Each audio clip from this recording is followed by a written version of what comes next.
સત્ય ગુરુ મહારાજની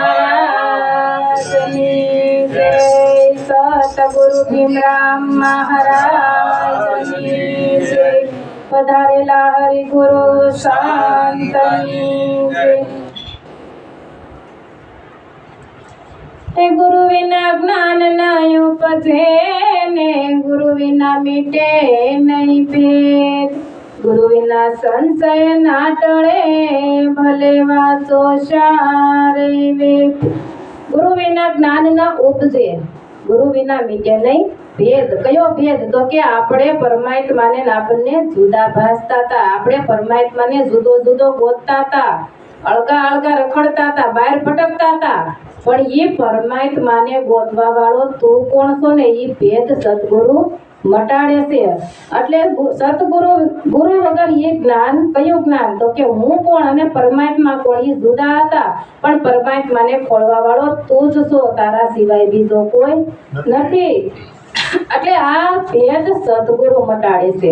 પછી ગમે એટલા પોથી પુસ્તક પાના વાંચો, ગીતા જ્ઞાન મોઢે કરી લો, પણ એમાં ભેદ પડ્યો છે। એ ભેદ સદગુરુ પ્રગટ પાસે જાવ ને તો જ એ ભેદ ઉકેલ થાય છે ભેદનો। કારણ કે વજ્રના તાળા મારેલા છે, વજ્ર એટલે અજ્ઞાન રૂપી તાળા મારેલા હતા, પણ ગુરુગમ રૂપી કુશીથી સદગુરુ મહારાજ અને એ તાળા ખોલે છે અને જ્ઞાન રૂપી પ્રકાશ થાય છે। આપણે પોથી પુસ્તક પાનામાં વળગી રહ્યા છે, એમાં લખેલું જ્ઞાન છે ને એ વાંચીએ અને એમાં જ વળગી રહ્યા છે, પણ એ કહેવા શું માંગે છે?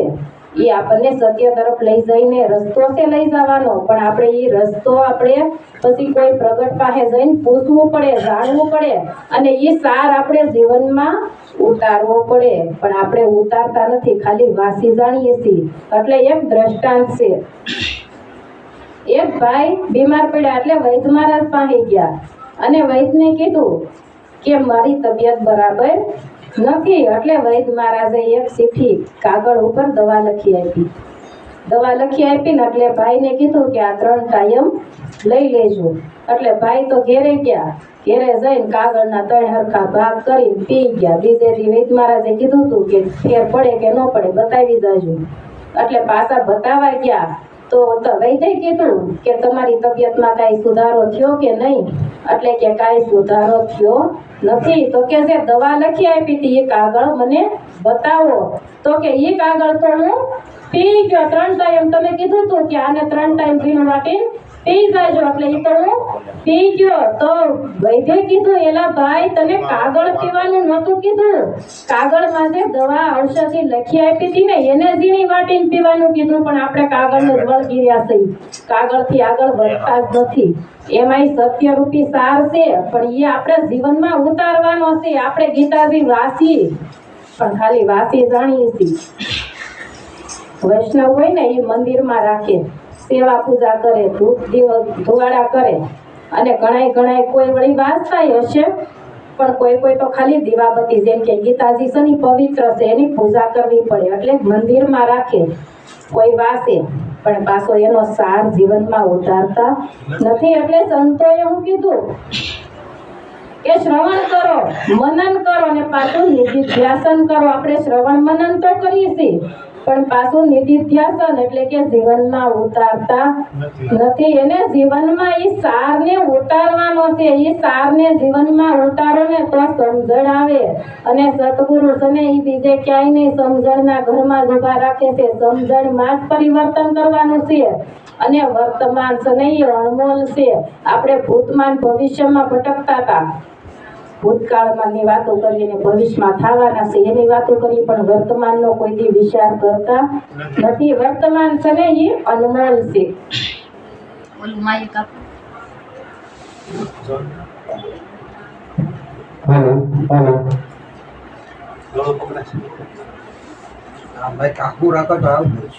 એટલે વર્તમાન છે ને એ અનમોલ છે, વર્તમાનમાં રહેવાનું છે। અને એ જાગૃતિ ક્યારે આવે? તો કે આપણામાંથી અહમ નીકળે, અજ્ઞાન નીકળે ને તો એ જાગૃતિ આવે। આપણી વૃત્તિ બહાર ભટકતી હતી, પણ ગુરુ મહારાજના શરણે જાય ને એટલે ગુરુ મહારાજ વૃત્તિને વાળે અને પાછી સુરતા બનાવી દે। એટલે એ સુરતા છે ને એ મોહરૂપી નિંદ્રામાં ઉતેલી હતી અને સદગુરુ મહારાજ એ જગાડી દેશે અને સુરતા જાગે ને તઈ સુરતા સજાગ થાય અને તઈ જ સદગુરુના શબ્દમાં ઈ મળે છે. કારણ કે સદગુરુનો શબ્દ કોણ પકડે તો કે સુરતા છે ને ઈ શબ્દ પકડી શકે, બીજું કોઈ પકડતું નથી. એટલે કીધું કે લાલી મેરે લાલ કી જીત દેખુતી તો લાલ, લાલી દેખન મેં ગઈ તો ખુદ ભી હો ગઈ લાલ. મહેંદીના પાંદમાં લાલ કલર છુપાયેલો છે, પણ જો મહેંદીના પાંદમાંથી લાલ કલર કાઢવો હોય ને તો મહેંદીના પાનને ભાંગીને ભૂકો ખાવું પડે, એમ નમ નીકળે એમ નથી. એમ આપણે બનવા જાય છે ને ન્યા મેળ પડતો નથી. કારણ કે બનવાનું નથી, મટવાનું છે. સંતો આપણને મટવાનું કહે છે ને આપણે બનવા જાય છે. હું શિષ્ય બન્યો, હું ગુરુ બન્યો, હું અધિકારી બન્યો, હું સંત બન્યો, હું ભગત બન્યો.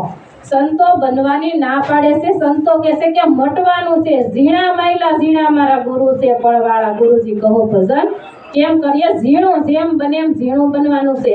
એટલે કીધું કે ઉષા ઉષા સૌ કોઈ સાલે નિશા સાલે નહીં કોઈ, પણ જો એક વખત નિશા સાલે ને તો સબસે ઉષા હોય. નમવાનું છે, નમે ઈ સંતોને ગમે. એટલે આ લાલી જોવા જાય એટલે કે પરમાત્માને જોવા જાય ને પછી પરમાત્મા મય બની જાય છે. પછી પરમાત્માથી જુદો રહેતો નથી. આપણને જુદો ભાસ થતો તો અંતર પડ્યું હતું. હું ને પરમાત્મા વચ્ચે અંતર પડ્યું હતું ને ગુરુ મહારાજ ખાલી અંતરની આટી તોડી નાખે છે અને પછી અહીંયા તું તો તારા વગરનો કોઈ નથી. એ પડતો હટી જાય છે. એ પડતો હટે ને તો એ પોતાના સ્વરૂપની ઓળખાણ થાય. એટલે પછી કીધું કે તું માહો પોતે મળી ગયો રે લોલ, જ્યાં જોઉં ત્યાં તું નો તું દર્શાય જો, સતગુરુ શબ્દ અનુભવ્યો રે લોલ. પછી કે તું હું પોતે મળી ગયો. આપણે પરમાત્માને ખોલતા હતા ને ત્યાં સુધી આપણે હતા ને એટલે પરમાત્મા નહોતો, પણ પછી પરમાત્માને પોતાના સ્વરૂપને ઓળખો પછી હું મટી ગયો. હું મટે તો તું ઓળખાય. એટલે પછી તું હું પોતે મળી ગયો એટલે પછી જ્યાં જોવું ત્યાં તારા સ્વરૂપ છે. કારણ કે પોતા સિવાય બીજું કાંઈ નથી. અને પછી એ સુરતા સજાગ થાય. એટલે એક વાણીમાં કીધું કે સુરતા સોહાગણ સુંદરી રે યુડિયા જયાસમાન જો, વાલા પર થારને ભેટવા રે સોડા દુનિયાના સૌ કાજ જો, લાગે સમાધિ ને પ્રેમની. પોતે પ્રેમ સ્વરૂપ બની ગઈ. સુરતા સોહાગણ સુંદરી ઉડી આસમાન. તો કે પછી એને આ કર્મકાંડનો માર્ગ આપણે જે હતો ને એ છૂટી ગયો અને કર્મકાંડનો માર્ગ છે ને એ કાટાળી કેડી છે. અંધશ્રદ્ધા, ઓમ, હવન, વ્રત, ઉપવાસ જે આપણે કરીએ છીએ ને એ કાટાળી કેડી છે. પણ આપણો માર્ગ કયો છે તો કે આપણો માર્ગ છે ને વિહંગમ માર્ગ છે. પછી એમાં કાંઈ નડતું નથી. નડે છે કોને તો કે આપણને અજ્ઞાનતા હોય અને આપણને જ્યાં સુધી બહારનું ભટકણ છે, બીજો પરમાત્મા છે ત્યાં સુધી બધું નડે છે. પણ આપણામાં એટલી અજ્ઞાનતા છે ને કે આપણને સંતો પોકારીને કહે છે તો આપણે કહીએ કે રામનું નામ લેવાનું. તો આપણે મૂર્તિને પૂજા કરીએ ને તો રામ છે, મૂર્તિ છે ને એ મૂર્તિથી રામ જુદો છે. પણ આપણે તો એ મૂર્તિમાં જ ગોતીએ છીએ. તો મૂર્તિ છે એ તો ઘાટ છે, એ માયા છે. પણ એમાંય છે, પણ એ સદગુરુની સાથ મળે ને તઈ સમજાય.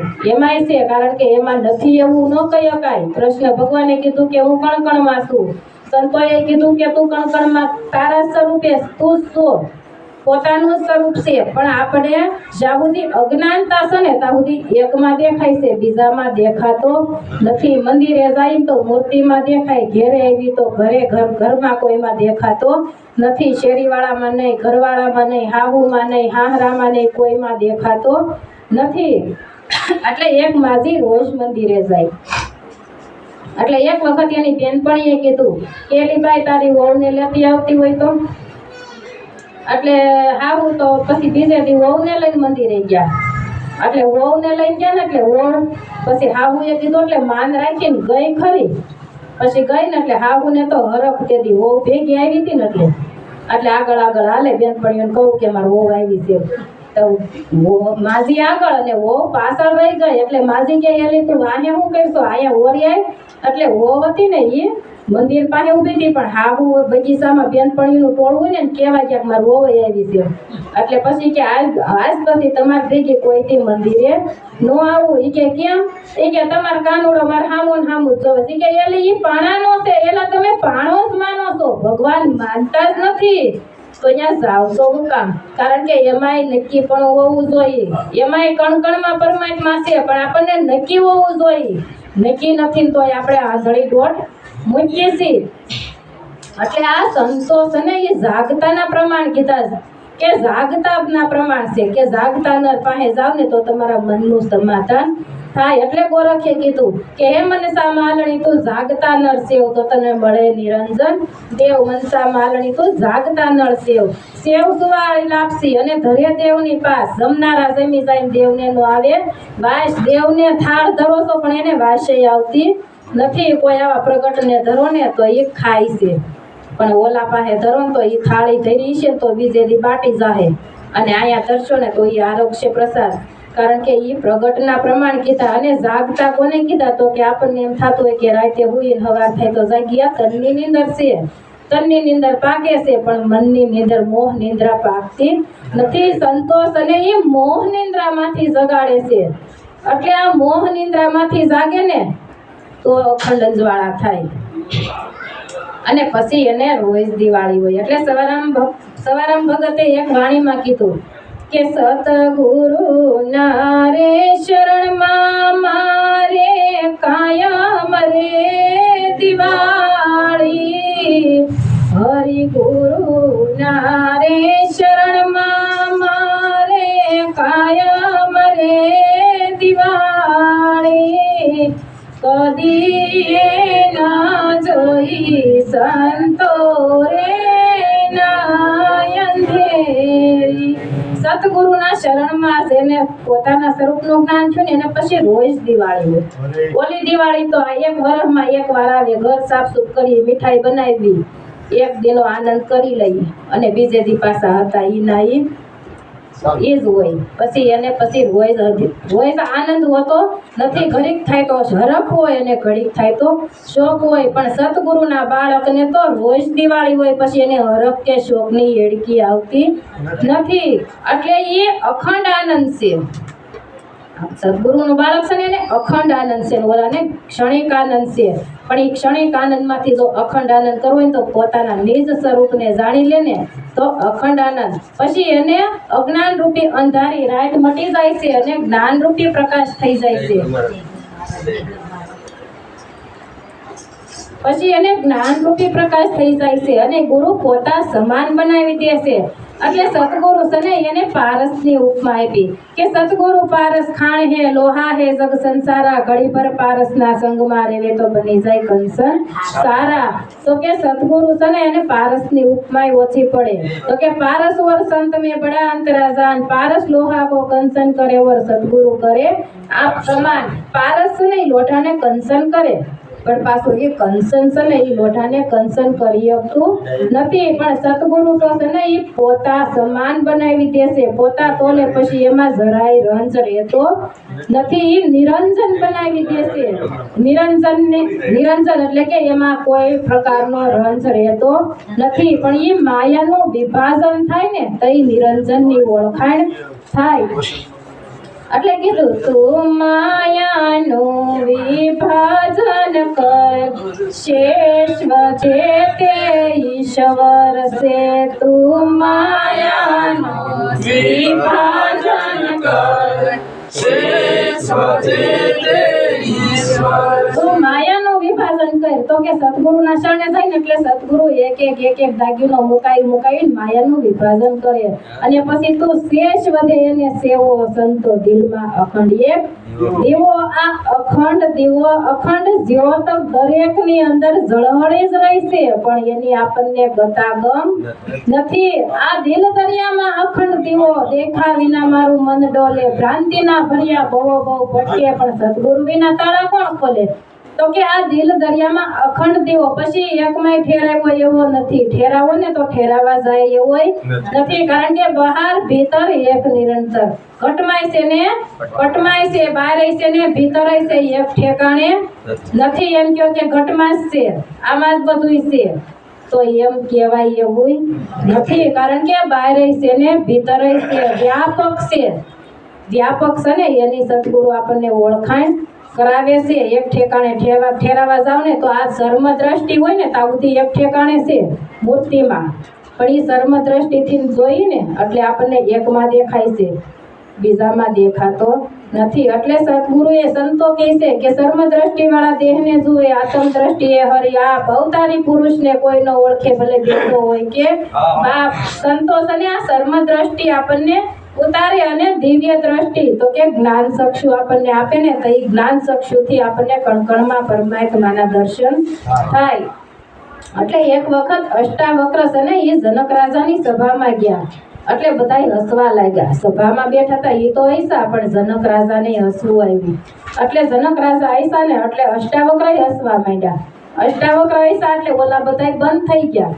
અને જનક રાજાએ કીધું કે અમે બધા તો હસવી છીએ, પણ તમે શું કામ હસો છો? એ કે તમે બધા મારા શરીરને જોઈને હસો છો અને હું તમને જોઈને હસું છું.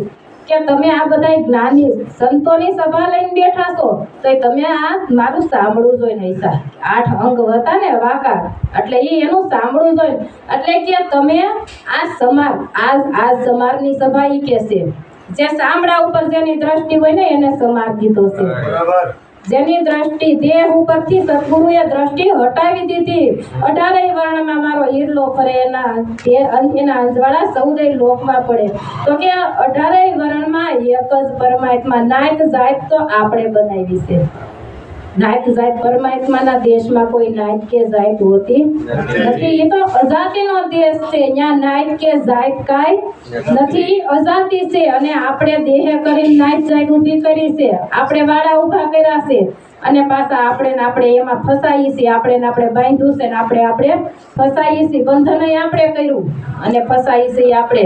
જગત ઉત્પન્ન આપણે કર્યું છે ને આપણામાં પાછું હમાય છે. જગત કોણે ઉત્પન્ન કર્યું? તો કે મનથી જગત ઊભું કર્યું છે ને પાછું મનમાં હમાય છે. પોતે રસાવે ને પોતે બંધાય, પોતે રસાવે ને પોતે બંધાય. પોતે છે સ્વયં બ્રહ્મ, પણ એનો થઈ ગયો છે એને બ્રહ્મ. પોતે બ્રહ્મ સ્વરૂપ છે, પણ એને બ્રહ્મ થયો તો એટલે બ્રહ્મની ઓળખાણ થતી નથી. એ બ્રહ્મની ઓળખાણ એ બ્રહ્મ સદગુરુના શરણે જાય તો સદગુરુ એ બ્રહ્મ મટાડી દે અને તું જ બ્રહ્મ છો. પછી બ્રહ્મ કહેતોય ભલે, પરમાત્મા કહેતોય ભલે, આત્મા કહેતોય ભલે, શબ્દ કહેતોય ભલે ને નામ કહેતોય ભલે. પછી ત્યાં એકનું એક જ છે. વ્યાખ્યા જુદી જુદી થાય પણ અંતે એકનો એક જ છે. નામ નામીને વળી અનામી કહેવાનો, અંતે એકમાં હમાણો એક સતા. એટલે કીધું કે આપણે ગુરુના શરણે જાય ને તો આપણને હજી ડર નથી જાતો. આપણે પાછા જગત ગુરુના શરણે ગયા પણ પાછા કયું કોનું કરીએ? જગતનું 12 મુખવાળા હોય ને એનું કયું કરીએ? કારણ કે આપણે કંઈક નિવેદ કરવાના આવે અથવા તો કંઈક બીજા કોઈ તહેવાર આવે ને તો એમ કે પાડોશી કરે ને એટલે એમ કે આપણે કરવું પડે, નકર ઓલા વાતું કરે. એલા ગુરુ કે એમ કહે, બીજા કે એમ કરવાનું નથી. ગુરુને માની પણ ગુરુનું માનતા નથી. રામને માની પણ રામનું માનતા નથી. કૃષ્ણને માની રોજ સવારે દીવાબત્તી કરશે, લાલાને નવરાવશે, વાઘાન મિશ્રી ધરાવશે, બધું કરશે. કૃષ્ણને માને પણ કૃષ્ણનું ન માને. કૃષ્ણએ કીધું કે હું આત્મ સ્વરૂપે જ્ઞાની એ જ મારો આત્મા છે, પણ એ આપણે માનતા નથી. સદગુરુને માની પણ સદગુરુને એટલે એક દ્રષ્ટાંત છે. એક ભાઈ રોજ આશ્રમે સત્સંગ સાંભળવા ગુરુ મહારાજ પાસે જાય. એટલે એક દિવસ રાતે સત્સંગનો દોર લાંબો આવેલો અને મોટી રાત થઈ ગઈ. એટલે ગુરુ મહારાજે કીધું કે આજ આઈના રોકાઈ જા, બહુ મોટી રાત થઈ ગઈ છે તો સવારે વયો જાજે. એટલે કે ના ઘેરે બાયું છોકરા વાટ જોતા હોય ને તો રોકાવું નથી. એટલે આગળ આવેલો ને થોડોક ટાઈટ ગધેડું ભોગ્યું એટલે ભાઈ એવા પાછા. એટલે અપસુકન થયું મનમાં, એવું હજી ગુસ્સું નીકળવું ન હોય ને એટલે અપસુકન થયું. ગધેડું ભોગ્યું એટલે પાછો આવ્યો. ગુરુ મહારાજ કેલા કેમ પાછો આવ્યો? तो के गधेड़ू भोंकू ई के साला गधे की सुनता है गुरु की नहीं सुनता गधेड़ू भोंकू गुरु महाराजे कीधुं रोकाई जतो गुरु नो मायनो नहीं अने गधेड़ू भोंकू એટલે गधेड़ू मानीने पाछो गळ्यो आपने संतो कहे के तू ज सो आपने देह दशामांथी विदेह बनावी दीधा देह थी पर करी दीधा देह दशा सोडावी दीधी पण तोय आपने आ मुकाતું નથી આ મનમાં પડ્યું છે ને મનથી અળકું કરવાનું છે મનથી માયા છોડવાની છે બીજું કાઈ છોડીને જંગલમાં જવાનું નથી અને આ જંગલમાં જાવો ને તો ન્યાય ભેગું આવે છે આગળ મહારાજે વાત કરી હતી ને કે ઓલી ખીચડીની ભરથરીની વાત કરી રાજપાટ તો બધુંય છોડીને વયો ગયો તોય એને બધુંય ભેગું હતું પણ મનથી છોડવાનું છે ભલે સંસારમાં સરસો રહે મન રાખ મારી પાસ સંસારમાં લોપાઈ નહીં એને જાણવો હરિનો દાસ સંસારમાં રહીને પછી મનથી છોડીને સંસારમાં લોપાવાનું નથી સંસાર રહી મનથી આ બધુંય છોડવાનું છે અને જો મનથી છૂટી જાય ને તો અખંડ અંજવાળા થાય નકર તો પછી આપણે ગુરુના શરણે ગયા ગુરુ મહારાજે બોધાઈ કર્યો અને આપણે કહીએ કે અમને તો ગુરુ મહારાજે આત્માની ઓળખાણ કરાવી પણ મનમાંથી અજ્ઞાન રૂપી અંધકાર ગયું જ નથી જળ ચેતનની ભ્રાંતિ ભાંગી જ નથી જળ ચેતનની ભ્રાંતિ કઈ ભાંગે તો કે અજ્ઞાન સને ઈ જળ છે અજ્ઞાન નીકળે ને તો જ જળની ભ્રાંતિ ભાંગે અને પછી ચેતનવંત દેખાય પછી ત્યાં ક્યાંય જળ એવું છે જ નહીં જ્યાં જો અહીંયા ચેતન જ છે જળ એવું કોક એવું કોને અજ્ઞાનને લીધે આપણને જળ દેખાતું હતું પણ જળ એવું ગુરુ મહારાજ કે જળ એવું પછી છે જ નહીં કાંઈ જ્યાં જો અહીંયા ચેતન છે ચેતન સિવાય કાંઈ નથી એટલે એટલું બોલી મારી વાણીને વિરામ આપો આપણે સંતોને સાંભળવી જય ગુરુ મહારાજ